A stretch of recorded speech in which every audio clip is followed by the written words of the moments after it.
Hey, Jerry Palladino here from Muscle Cars Old and New. Let's go by the rod shop here in Hudson, Florida and see what they're working on. Struggling.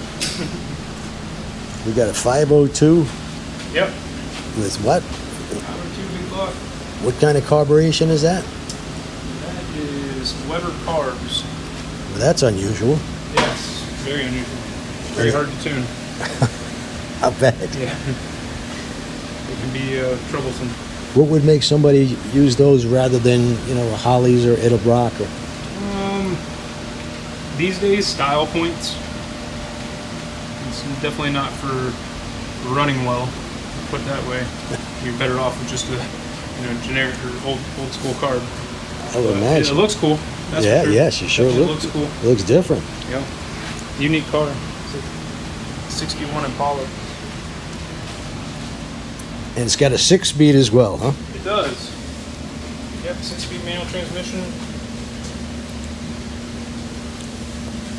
Customer just acquired this car not long ago. Just kind of doing a once-over. Paint looks really nice and straight, huh? Yeah, the whole body is actually in really good shape. A couple little things here and there, but to be expected. No. Everything's perfect, You get a car like this, you know it's one thing after another, but Yes, is it worth it? Well, if you like this kind of thing, old cars. Yeah, a couple of unique ones here right now. Gonna show me around? Sure. And then we got the 67 Camaro. This is a pretty neat project. Looks like it, yeah.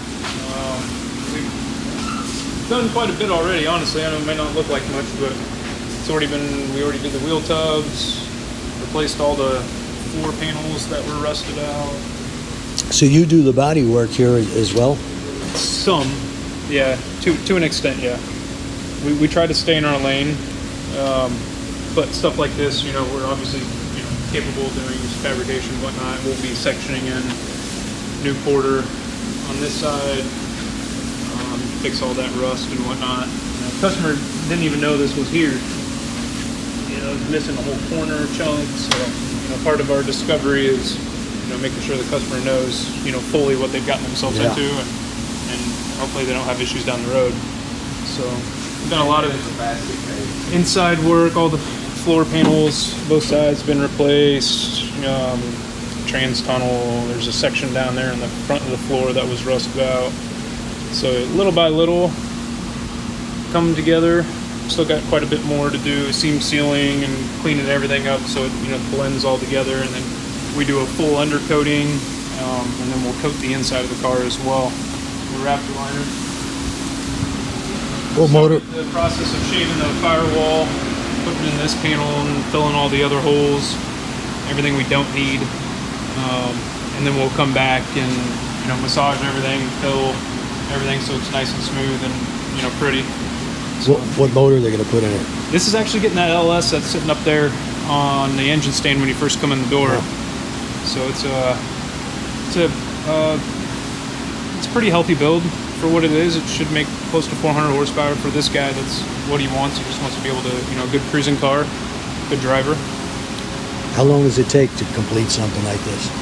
Car of this stature and how much work it needs will 4 to 6 months is my usual guess. Obviously, the more we get into it, sometimes you don't know until you get it here, until you fully take it apart and you discover all the rust and everything that needs to be repaired. And sometimes that can take longer than anticipated. But if you want it done right, then that's what it takes. Well, I watch a lot of the shows on Motor Trend, and the guys that do this stuff, I guess it's part of the act.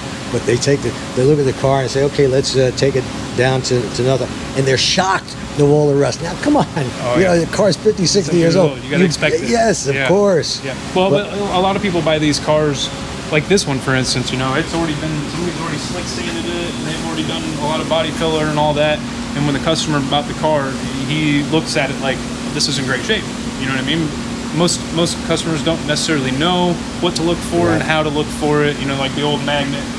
I'm looking for filler, around the quarters and stuff like that. So we do our due diligence of taking everything down to bare metal, and then repairing what's needed.